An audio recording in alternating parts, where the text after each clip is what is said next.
ओवीज kitchen या recipe चॅनलमध्ये तुमचे स्वागत आहे. तर आज आपण उपवास स्पेशल शाबूस तांदळाची अतिशय भन्नाट अशी रेसिपी पाहणार आहोत. यापूर्वी तुम्ही शाबूस तांदळाची खिचडी, वडे, थालीपीठं किंवा डोसे वगैरे तर नक्कीच केले असतील किंवा खीरसुद्धा खूपदा केली असेल.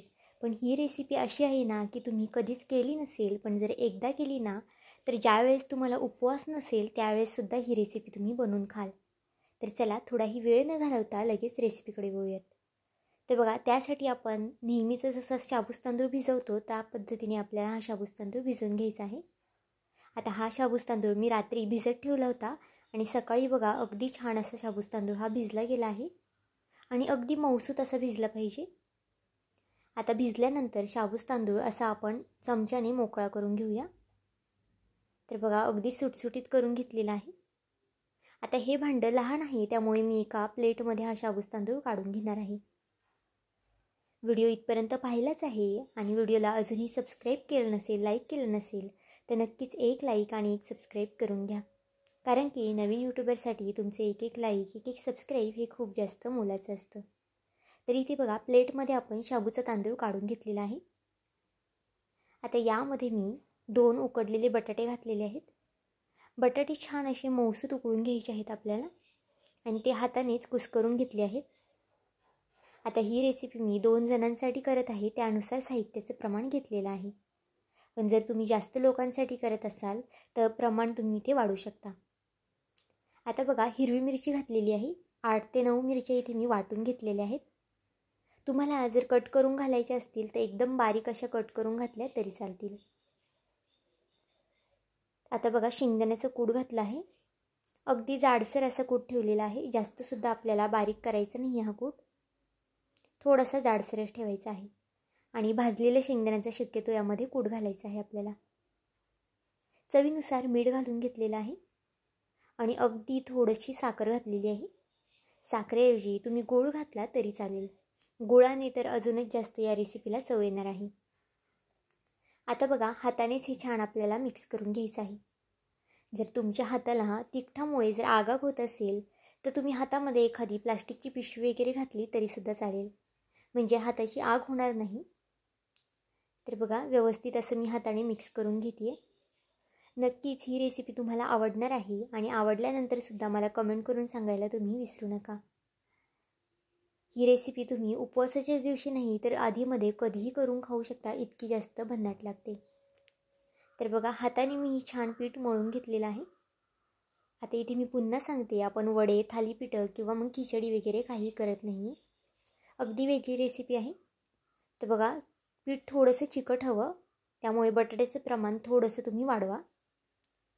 अगदी छान असं घट्ट याचं मी पीठ मळून घेतलेलं आहे. बघा असंच पीठ आपल्याला लागणार आहे. जर तुम्हाला कोरडं कोरडं थोडंसं वाटत असेल तर तुम्ही एक अजून बटाटा उकडलेला घातला तरी चालेल, म्हणजे जे पीठ आहे ते अगदी मिळून येईल आणि अगदी एकजीव होईल. बघा आता हे पीठ आपल्याला थोड्या वेळासाठी असंच साईडला ठेवायचं आहे.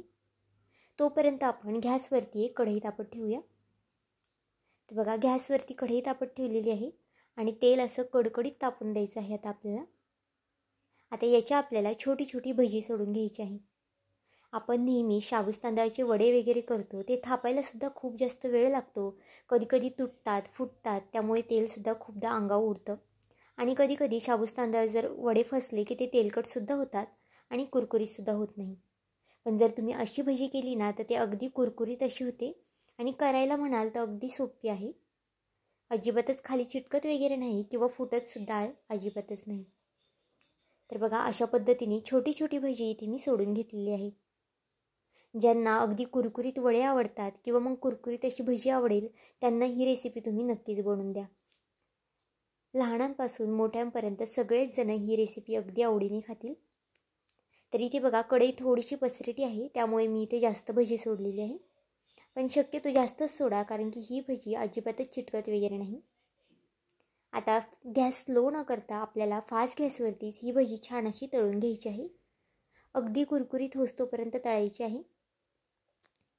जर तुम्ही गॅस स्लो केला तर भजी तुमची जी आहे ती नरम पडेल आणि कुरकुरीत होणार नाही. त्यामुळे शक्यतो फास्ट गॅसवरतीच ही कुरकुरीत भजी तळून घ्या.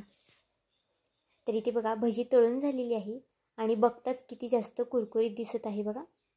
आता ती भजी एका प्लेटमध्ये मी काढून घेते. आता अशाच पद्धतीने दुसरी बॅचसुद्धा आपण तळून घेऊया. वड्यांपेक्षा अगदी सोपी पद्धत आहे. वड्यांना नेहमी आपल्याला थापावे वगैरे लागतं आणि ते चिरतातसुद्धा, त्यामुळे ही अगदी झटपट पद्धत आहे बघा. दह्याबरोबर, चटणीबरोबर किंवा मग चहाबरोबर नुसती खाल्ली ना तरीसुद्धा टेस्टी लागतात ही भजी. तर बघा दुसरीसुद्धा बॅच इथे मी तळून घेते. तुम्ही इथे पाहू शकता, दिसतानासुद्धा किती जास्त कुरकुरीत ही भजी दिसत आहे. आता ही भजीसुद्धा प्लेटमध्ये मी काढून घेणार आहे.